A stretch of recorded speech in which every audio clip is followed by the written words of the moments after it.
इस फिल्म की शुरुआत होती है जेमी रेंडल से। समय चल रहा है 1996 का। जेमी एक इलेक्ट्रॉनिक स्टोर में काम करता है, पर अपने इस काम के साथ उसका एक और शौक है, और वो है औरतों का। अपनी पर्सनैलिटी की वजह से उसे कोई भी लड़की बड़ी आसानी से मिल जाती है। इस तरह जब भी आप जेमी से मिलेंगे, अक्सर वो आपको किसी न किसी लड़की के साथ हम बिस्तर होते दिखेगा।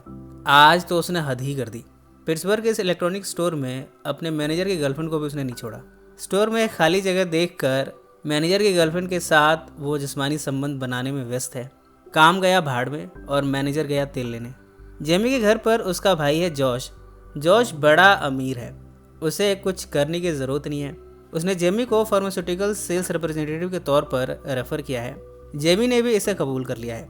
वो यहाँ जाकर P Pfizer training program attend करता है। जेमी इस कंपनी के लिए काम करना शुरू करता है। इसके तहत वो डॉक्टर से मिलेगा, उन्हें जोल्फोन मेडिसिन प्रिस्क्राइब करने के लिए प्रोत्साहित करेगा। इससे इस कंपनी के मेडिसिन की सेल्स बढ़ जाएंगी। इस कंपनी में जेमी का रीजनल मैनेजर है ब्रूस। ब्रूस जेमी के स्किल से काफ़ी वाकिफ़ है। वो उसे एक अपॉर्चुनिटी के तौर पर देख रहा है। उसकी प्लानिंग है कि वो जेमी को शिकागो ब्रांच का मैनेजर बना देगा। वो उसे मिलकर कहता है, अगर तुम डॉक्टर स्टांस को किसी तरह प्रोजेक्ट की जगह जोल्फोन मेडिसिन के लिए प्रिस्क्राइब करवा लो, तो बाकी डॉक्टर भी डॉक्टर स्टैन की ही लीड को फॉलो करेंगे और इससे हमारे प्रोडक्ट्स की सेल बढ़ने लगेगी। अब जेमी ने डॉक्टर स्टैन तक अपना एक्सेस बनाने की कोशिश करनी शुरू कर दी है। वो डॉक्टर स्टैन के फीमेल एम्प्लॉयज़ के साथ फ्लर्ट मारना शुरू करता है। जेमी के पास औरतों के लिए एक ही तो हथियार है, वो इसका इस्तेमाल करना बड़े अच्छी तरह से जानता है। छुप छुप कर वो स्टोर के अंदर घुस जाता है।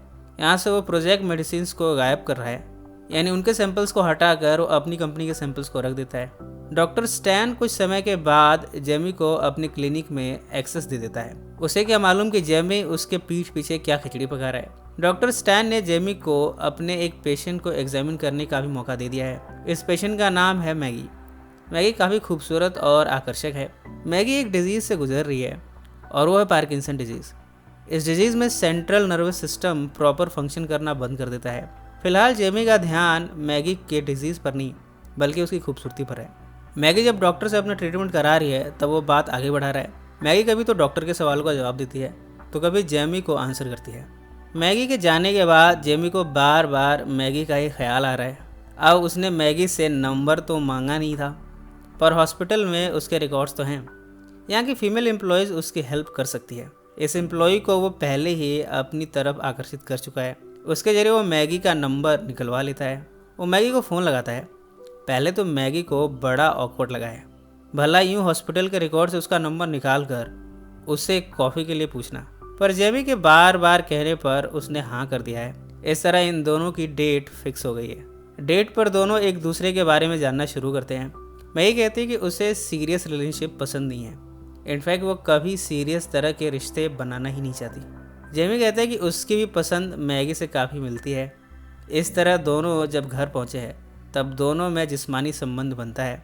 दोनों इसे एंजॉय करते हैं, पर इन्हें इन सब को कैजुअली रखना है।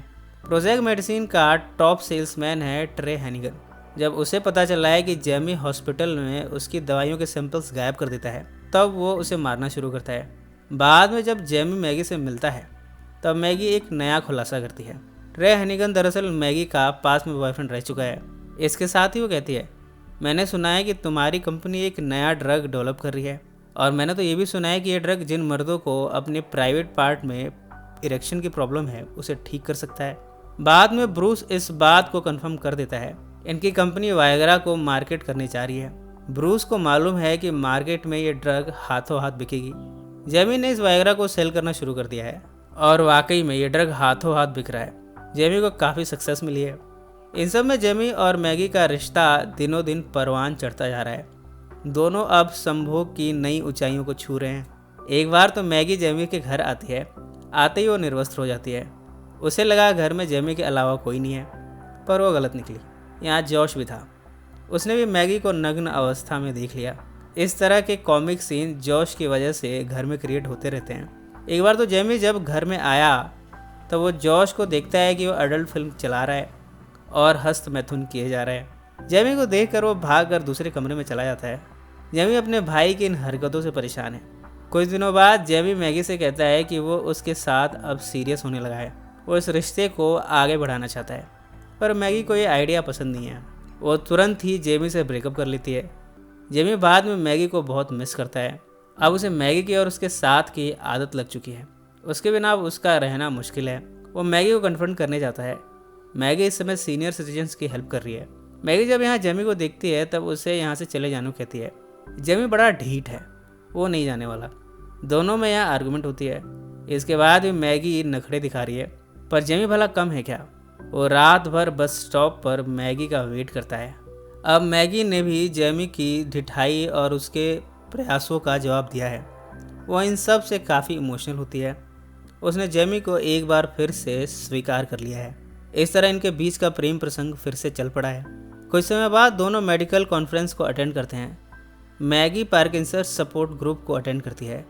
यहाँ वो जेमी को इनवाइट करती है। यहाँ जेमी की मुलाकात एक शख्स से हुई है। इस शख्स की वाइफ पार्किंसन डिजीज़ के फाइनल स्टेज पर है। यहाँ वो उससे डिजीज़ के बारे में कुछ एडवाइस मांगता है। वो शख्स बताता है, तुम मैगी को छोड़ दो। जैसे जैसे ये डिजीज़ बढ़ती जाएगी इसके बहुत बुरे इफ़ेक्ट्स होंगे, तुम इन सब को देख नहीं पाओगे। ये सब जानकर जेमी मैगी के लिए काफ़ी चिंतित है। कन्वेंशन के बाद मैगी जेमी से बताती है कि अब वो उसके लिए फीलिंग्स रखने लगी है। वो उसे दिलो जान से चाहने लगी है। जेमी अब मैगी को किसी भी हाल में खोना नहीं चाहता। वो मैगी को हर हाल में ठीक करा के रहेगा। वो मैगी को लिए कंट्री के कई स्पेशलिस्ट को विजिट करता है। कई सारे टेस्ट कराए जाते हैं। एक और डॉक्टर के साथ इनकी अपॉइंटमेंट हुई थी, पर जब जेमी यहाँ पहुँचा तब पता चला कि अपॉइंटमेंट रीस्केड्यूल हो गई है। वो यहाँ काफ़ी गुस्सा उतारता है। मैगी ये सब देख कर रियलाइज़ करती है कि जेमी उसके साथ कितना इन्वॉल्व होता जा रहा है। उसे बहुत कम उम्मीद है कि वो शायद ठीक भी हो पाएगी। वो जेमी से ब्रेकअप कर लेती है। जेमी कहता है कि वो मैगी को किसी भी हाल में नहीं छोड़ने वाला। मैगी कहती है कि आज शाम को मिलते हैं। अगर तुम्हें मेरे साथ संभोग करना है तो कर सकते हो, पर उसके बाद हम कभी नहीं मिलेंगे। शाम को जेमी मैगी से स्ट्रीट में मिलता है। यहाँ जेमी मैगी से कहता है कि वो उसे बेहद प्यार करता है, पर मैगी नहीं मानती। उसने उससे ब्रेकअप कर ही लिया। इन सब बातों को कुछ समय बीत गया है। जॉश और जेमी को डॉक्टर स्टैन ने एक पार्टी में बुलाया है। यहाँ जेमी वायग्रा ड्रग्स को ले लेता है। इसके बाद उसके अंदर काम वासना उफान पर है। इस ड्रग का इफेक्ट है कि वो 2 और औरतों के साथ एक साथ संभोग करता है। जब वो उठा है तब उसे इसके साइड इफ़ेक्ट्स का रियलाइजेशन हुआ है। वो इसके ट्रीटमेंट के लिए हॉस्पिटल जाता है, पर वो मैगी को भुला नहीं पा रहा। उससे मिलने वो रेस्टोरेंट में जाता है। मैगी फ़िलहाल किसी और के साथ डेट पर है। जेमी मैगी से उसका हाल चाल लेता है, पर मैगी बड़ी जल्दी यहाँ से चली जाती है। ब्रूस यहाँ आकर जेमी को बताता है कि उसने जेमी का प्रमोशन कर दिया है। अब उसे शिकागो ऑफिस जाना होगा। जेमी ने भी अब मैगी से हार मान ली है। वो जान चुका है कि अब वो उसके पास नहीं आने वाली। वो पैकिंग करता है, तभी उसे एक वीडियो टेप रिकॉर्डर मिला है। इसमें मैगी और जेमी दोनों ने एक दूसरे को टेप किया था जब दोनों रिलेशनशिप में थे। मैगी ने इसमें लाइफ के बारे में बातें की है, ज़िंदगी के अलग अलग एस्पेक्ट्स को खोला है। इसके साथ ही उसने जेमी से अपने प्यार का भी इजहार किया है। ये सब देखकर जेमी को रियलाइज़ हुआ है कि वो मैगी से कितना प्यार करता है। वो उसे मिलने उसके वर्क प्लेस पर जाता है। मैगी का बॉस बताता है कि मैगी तो अब कनाडा जा चुकी है। वो कहता है कि कनाडा से उसे अपने डिजीज़ के प्रिस्क्रिप्शन ड्रग्स सस्ते में मिल जाएंगे, इसलिए उसने कनाडा का रुख किया है। जेमी उस बस का पीछा करता है जिसमें मैगी है। वो कार से उसे पुकारता है। मैगी कहती है कि वो उसे नहीं मिलना चाहती। जेमी भी कम जिद्दी नहीं है। वो बस के आगे अपनी कार को रोककर बस के अंदर चढ़ता है। मैगी के पीछे एक कपल बैठा है। उनकी उम्र काफ़ी ज़्यादा है, पर उन्हें जेमी बड़ा हैंडसम और प्यारा लग रहा है। वो मैगी से कहते हैं, तुमको ऐसा लड़का फिर नहीं मिलने वाला। ज़िंदगी तो वैसे भी एक न एक दिन ख़त्म होनी ही है। थोड़ी ना नुकर के बाद मैगी बस से उतर जाती है। जेमी कहता है, मैं तुमसे प्यार करता हूँ, तुम्हें हो ना हो, पर मुझको तो तुम्हारी ज़रूरत है। मैगी इस बात पर भावुक होती है। वो रोते हुए कहती है, मुझे तुम्हारी ज़रूरत सबसे ज़्यादा है। इसके बाद दोनों एक दूसरे को हक करते हैं। जेमी ने अब शिकागो जाने का फैसला छोड़ दिया है। उसने मेडिकल स्कूल को अटेंड करना शुरू किया है। ये स्कूल यूनिवर्सिटी ऑफ पिट्सबर्ग में है। इसके बाद दोनों अब साथ में रहते हैं। इसी नोट पर यह फिल्म समाप्त हो जाती है। सो फ्रेंड्स, फिर मिलेंगे ज़िंदगी के किसी नए मोड़ पर।